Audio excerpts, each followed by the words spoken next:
a mysterious 25,000-year-old structure built of the bones of 60 mammoths. The purpose of such an elaborate structure remains a big open question. Brian Handwork of Smithsonian states, a jaw-dropping example of Ice Age architecture has been unearthed on Russia's forest steppe, a huge circular structure built with bones of at least 60 woolly mammoths. But exactly why hunter-gatherers, enduring the frigid realities of life 25,000 years ago, would construct the 40-foot diameter building is a fascinating question. Clearly, a lot of time and effort went into building the structure, so it was obviously important to people that made it for some reason, says Alexander Prior, an archaeologist at the University of Exeter in the UK. He's the lead author of a new study published this week on the journal Antiquity, describing the find at Kostentek, a place where many important Paleolithic sites lie clustered around the Don River. The ancient builders did leave some clues. Fires once burned within the structure, and food scraps, including vegetables, remain there. Several pits containing mammoth bones lie just outside of the bone circle and may suggest food shortage. You obviously get a lot of meat from a mammoth, Pryor said. So the idea that there were food processing and food storage activities going on at the site is something that we want to investigate more. To some, though, the grandeur of the structure suggests more than practical significance. People have also speculated a lot about a likely ritual element to this, and it's really hard to say what that might have been, Pryor says. Ritual is embedded in human lives in all sorts of ways. The fact they might have designed a structure of this type as part of both their ritual and their sustenance activities is very reasonable. Mammoth bone buildings are well known to archaeologists. Similar structures have been found across Eastern Europe, albeit on a much smaller scale, a few meters in diameter. These sites, including others found at Kostenki during the 1950s and 60s, date back as far as 22,000 years. Researchers have generally considered them to be dwellings or mammoth houses that helped their builders cope with frigid temperatures near the nadir of the last ice age. The new structure, first discovered at Kostenki in 2014, is 3,000 years older. What a sight, says Penn State University anthropologist Pat Shipman, who was not involved in the research. She says, I'm completely intrigued as these remarkable finds differ meaningfully from previously discovered ones and can be more carefully and fully studied with modern techniques. The site stands out most obviously for its scale. The size of the structure makes it exceptional among its kind, and building it would have been time-consuming, says Marjolaine Bosch, a zoo archaeologist at the University of Cambridge. This implies that it was meant to last, perhaps as a landmark, a meeting place, a place of ceremonial importance, or a place to return to when the conditions grew so harsh that shelter was needed. Bosch was not involved in the new research on this truly exceptional find, but has personally visited the site. Indeed, the structure's sheer size makes it an unlikely everyday home. I cannot possibly imagine how they would have roofed over this structure, Pryor said. The smaller mammoth houses feature more definite cooking hearths, and they contain the remains of reindeer, horse, and fox, which suggests that people in them were living on whatever they could find in the area. The new mammoth bone structure lacks evidence of other animal remains. It's almost exclusively woolly mammoth remains, and that is one of the interesting things about it, Pryor says. Shipman added, with no other animal bones, this does not look much like a dwelling where people lived for a while. Intriguingly, the new structure is the first of its kind to yield evidence that its occupants burnt wood inside and not just bone.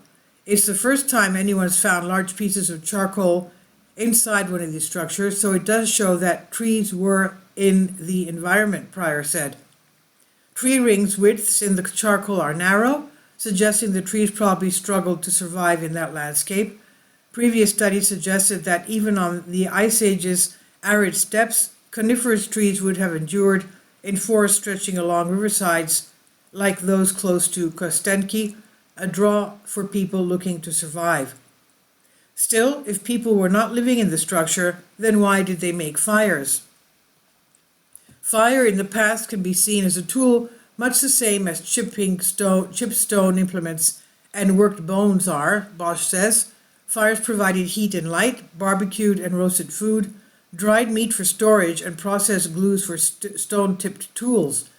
Here, the fires were lit inside the structure, and its use as a light source seems intuitive, she says. If the authors are correct in their assumption of its use as a place for food storage, it may also have been used to dry meat.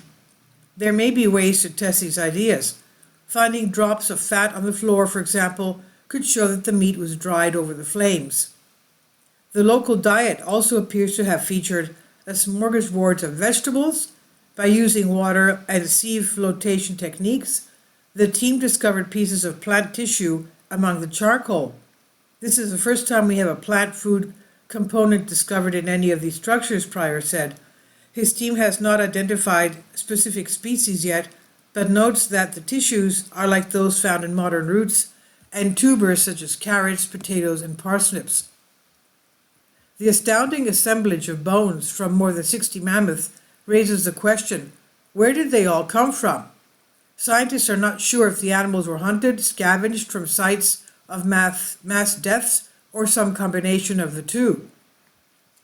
There must have been something about the topography of the site that makes it a place where, over and over, herds of mammoths were coming through and can be killed or will be killed naturally, like at a river crossing, says Penn State Pat Shipman. I can imagine no way these people could possibly kill 60 mammoths at a time, because proboscidans, the order of mammals to which both mammoths and living elephants belong, are smart and catch on if members of their herd are being killed, even with modern atomic weapons. Further studies of the mammoth bones will yield more clues about their source. Some were arranged in the same order and position as they were in the skeleton.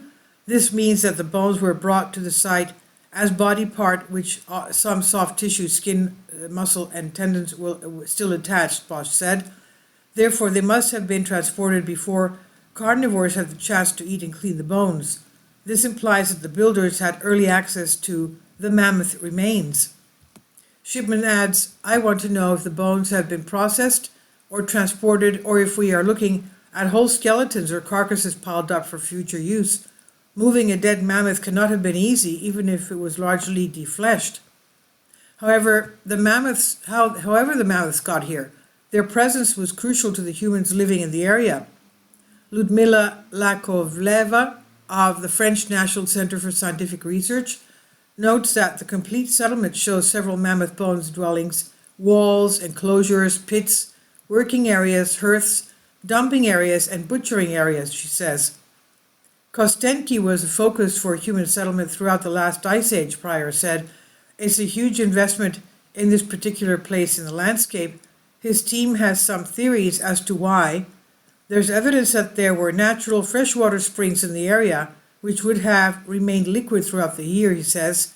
That warmed water would have drawn animals, including mammoth, and in turn attracted humans to the same spot. While the site raises many intriguing questions, Pryor said that it already tells us something certain about the people who built it.